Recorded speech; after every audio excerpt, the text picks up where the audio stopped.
અંકલેશ્વરની Thakorbhai Patel arts and commerce કોલેજમાં વૃક્ષારોપણ કાર્યક્રમ યોજાયો હતો. એનએસએસ અને ઉન્નત ભારત અભિયાનના ઉપક્રમે જીનવાલા હાઈસ્કૂલ કેમ્પસ ગ્રાઉન્ડમાં વૃક્ષારોપણ કરાયું હતું. આચાર્ય, પ્રોફેસરો સહિત બહોળી સંખ્યામાં વિદ્યાર્થીઓએ ઉત્સાહભેર ભાગ લીધો હતો. અંકલેશ્વર સ્થિત Shri Thakorbhai Patel arts and commerce college ખાતે આચાર્ય શ્રી ડોક્ટર જી.કે. નંદાના માર્ગદર્શન હેઠળ પર્યાવરણ જતન અર્થે વૃક્ષારોપણ કાર્યક્રમનું સફળ આયોજન કરવામાં આવ્યું હતું.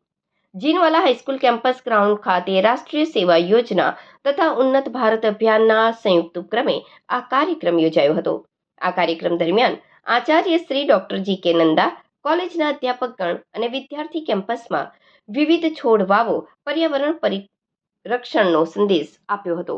આ કાર્યક્રમને સફળ બનાવવા માટે NSS program officer doctor Nisha Vasava, doctor Jagdish Kantharia તેમજ ઉન્નત ભારત અભિયાન કોઓર્ડિનેટર ડોક્ટર જયશ્રી ચૌધરી અને પ્રો મોન્ટુ પરમારે વિશેષ જહેમત ઉઠાવી હતી.